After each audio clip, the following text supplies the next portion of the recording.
嘿，兄弟们，咱们来做个思想实验。你每天开着心爱的座驾，但你知道吗？这家车企可能已经在悬崖边上摇摇欲坠了。而最要命的是，无论是品牌方还是你身边的 4S 店，没一个人会主动告诉你这个坏消息。销量断崖式下跌，经销商门可罗雀，新车研发停摆，眼看着自己的爱车价值一天天缩水，你却什么都做不了。现在我就在倒计时，今天咱们就深扒6个已经名存实亡的汽车品牌，他们的结局有的是因为惊天丑闻，有的是因为决策失误，有的纯粹就是被对手按在地上摩擦。但这里面最让人意外的是那个销量数据还漂亮的不行，却早已是空壳子的冠军。我敢说，接下来的内容是很多经销商都不希望你知道的，所以你一定要看完。我们这就开始。出场的这位来头不小，他是个韩系豪华品牌，当年可是被寄予厚望，扬言要单挑宝马、奔驰的，结果呢，现在却成了一个教科书式的失败案例。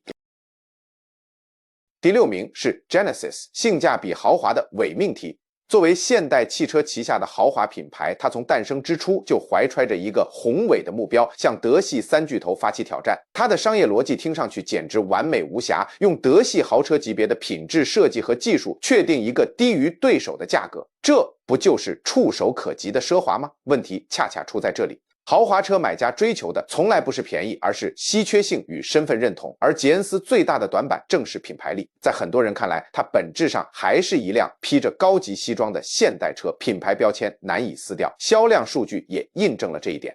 去年捷恩斯在美国卖了约 7.5 万辆，这个数字听起来不错，但和宝马 37.1 万、雷克萨斯 34.6 万和奔驰 32.4 万相比，就显得有些微不足道了。一个全新的 logo 或者一个改款的前格栅远不足以撼动消费者根深蒂固的品牌认知。捷恩斯依然在品牌认同度和知名度上苦苦挣扎，而这恰恰是豪华品牌的生命线。再来看实际用车体验，豪华品牌理应提供无微不至的服务，但捷恩斯却常常与现代汽车共用销售渠道，这无疑削弱了其专属豪华的定位。更致命的是可靠性问题频发。2022年因燃油泵故障可能导致车辆突然熄火，捷恩斯大规模召回。去年其电动车 G80 和 GV60 又因动力系统故障陷入召回风波，这些事件对品牌信任的打击是致命的。关税和产品策略也为捷恩斯的未来蒙上了阴影，过度依赖进口零件推高了成本，而品牌寄予厚望的电动阵营发展也不尽如人意。刚刚上市的 GV60 就面临市场份额下滑，而电动 G80 甚至已被迫停产。有消息称 G70 和电动 GV70 也可能步其后尘。如果这种趋势继续下去，捷恩斯很可能逐渐边缘化，届时车主们将不得不面对严峻的车辆贬值问题。所以如果你现在正考虑入手一辆捷恩斯，我们真诚地建议你三思而后行。当然，如果你觉得一个品牌的挣扎已经足够震撼，那么下一个案例将告诉你一次拙劣的品牌重塑如何在一夜之间摧毁一个品牌数十年。排名第5的是捷豹。说到捷豹，这可不仅仅是个汽车品牌，它更是一个时代的符号。想当年，拥有一辆捷豹可不亚于给自己戴上了一枚绅士的勋章。它那种独树一帜的英伦优雅，无论是线条流畅的轿车，还是引擎低吼的跑车，都曾是奢华与格调的代名词。那可是真正的身份象征，时过境迁。如今的捷豹用不复往日荣光来形容，都算是客气的了。咱就拿产品线来说，眼下他家能打的 SUV F-Pace 几乎是独木难支，像 XE、XFF Type 这些曾经的家伙们，甚至包括 E-Pace 都在2024年陆续停产了。说白了，就是没车卖了。为什么会这样？因为捷豹这次是押上了全部身家，一头扎进了电动化的浪潮里。这就好比一个武林高手突然闭关，结果在出新招之前，家里就被别人搬空了。从2024到2026这关键的2年里，经销商们手里没货，想买车的朋友也只能望穿秋水。销量上数据更是惨不忍睹，一路狂跌，低到统计起来都显得没什么意义了。更让人大跌眼镜的是那场灾难性的品牌重塑，那个经典的月报标志一夜之间被换掉了。很多人说新 logo 看起来平平无奇，简直像个随便设计的商标。结果呢，他们那波洗脑式的广告愣是把几十年积累下来的品牌形象和传承在一夜之间摧毁了。舆论彻底炸了锅， CEO 没撑几个月就辞职了，经销商接连倒闭，整个品牌元气大伤。说真的，现在捷豹路虎集团基本全靠路虎在扛着，毕竟路虎的销量还是挺稳的。再说说可靠性，这一直是捷豹的老大难问题。权威机构 RepairPal 给他打分，满分5分，他才得了 2.5 分，在32个汽车品牌里排第29名。口碑本来就一般，最近这一连串操作更是彻底浇灭了消费者的信任，所以二手车价格一落千丈也就不奇怪了。眼看要到2026年了，电动新车能不能力挽狂澜，还真是个未知数。说真的，捷豹正站在悬崖边上，离消亡只有一步之遥。捷豹的困境不是因为它的设计过时了，恰恰相反，问题在于它似乎遗忘了自己最核心的魅力，那份独一无二的英伦格调。所以，如果你现在正考虑买一辆捷豹，无论是新车还是二手车，我真心劝你三思。与其等待一个不确定的未来，不如我们先看看下一个品牌。下一个是那个定义了2000年代日本文化的国民符号。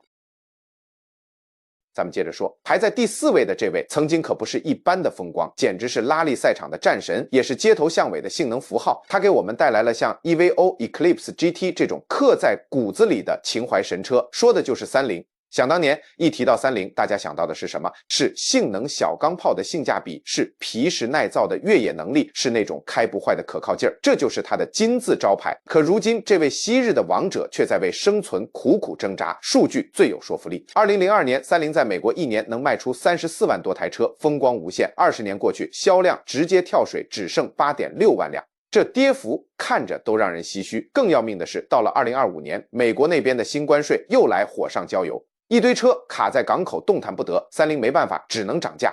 对于一个主打经济实惠的品牌来说，这简直是釜底抽薪，直接打在了最核心的软肋上。你看现在30的产品线能拿出手的就那么几款 SUV 和跨界车，跟当年简直是天壤之别。不光数量少，关键是车型也老旧了，无论设计技术还是智能化，竞争对手早就甩开它好几条街了。可能有人会说，30不是一直以可靠著称吗？这话没错，但现实是很多车主的体验并不美好，什么 CVT 变速箱顿挫、异响、悬挂问题，甚至还有发动机突然熄火、电子系统出故障的，这些都不是个例，挺常见的。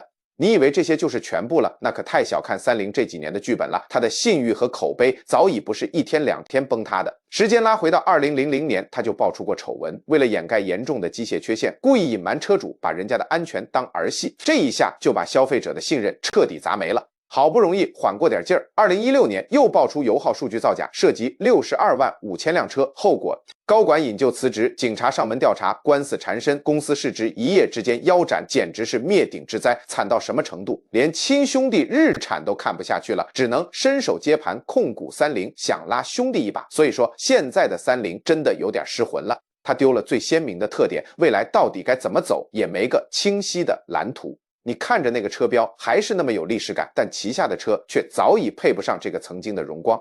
也难怪30的车二手掉价特别快，保值率感人。所以如果你现在正盘算着买一辆30，那真得好好掂量掂量了。不过别急，下一位就更有意思了，口号叫驾驶者的奢华，听起来是不是很像宝马？但抱歉，还真不是。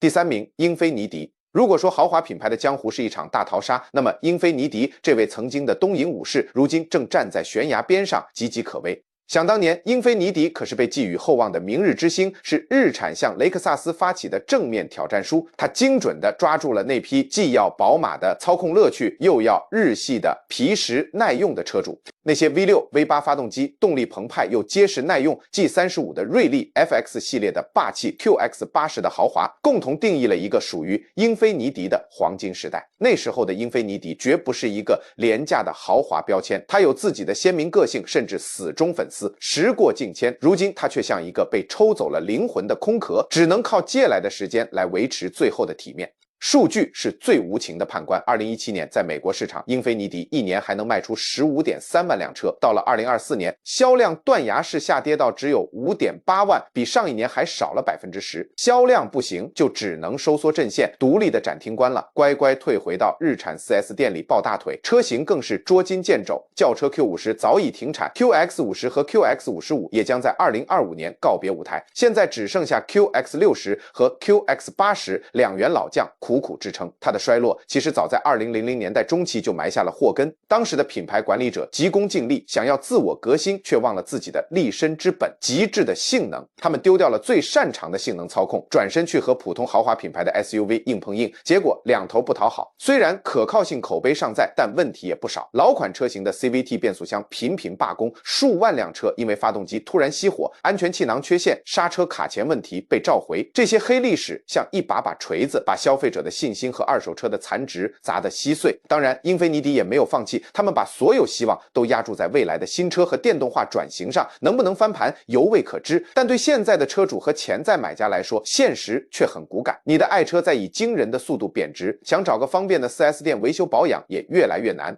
如果你打算买辆车开个7、8年，甚至更久，那英菲尼迪绝对不是个明智的选择。坦白说，这些车本身开起来并不差，但投资一个正在失去市场的品牌，本质上是一场高风险的赌博。你以为这种神坛跌落的故事只会发生在日系品牌身上吗？别急，下一位可是曾经美国汽车工程的骄傲。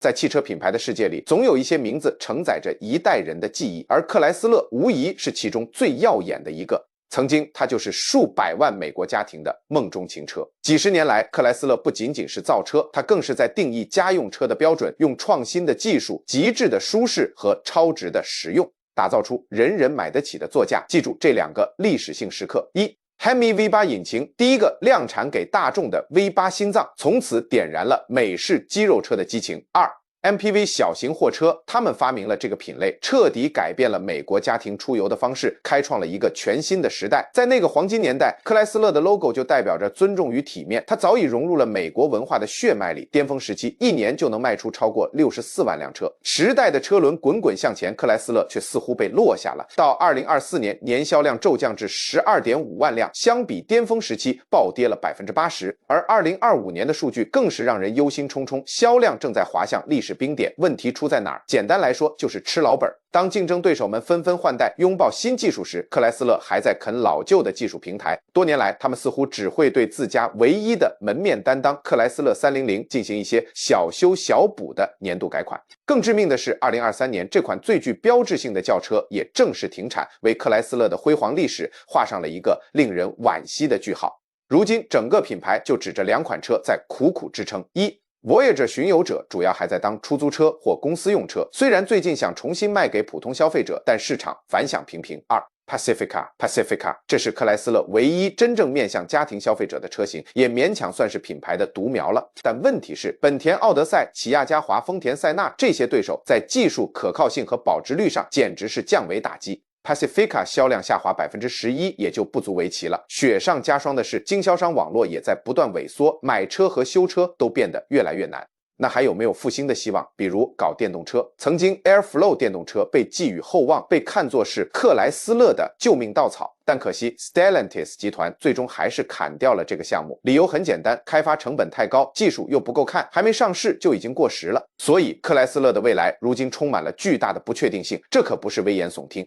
Stellantis 前 CEO 卡洛斯·塔瓦雷斯 Carlos Tavares 就曾公开警告，到2026年，集团旗下可能有好几个品牌会消失，而克莱斯勒极有可能就是其中之一。这对车主来说简直是晴天霹雳，他们眼睁睁地看着自己的爱车迅速贬值，技术服务越来越难找，未来可能连个原厂配件都买不到。说到底，现在买一辆克莱斯勒，你买到的可能不仅是一辆车，而是一个随时可能被抛弃的品牌。看到这里，你可能会觉得这已经够惨了。但别急，下一个要说的品牌将告诉你一个更深刻的道理，即便是汽车界的巨无霸，也随时可能翻车。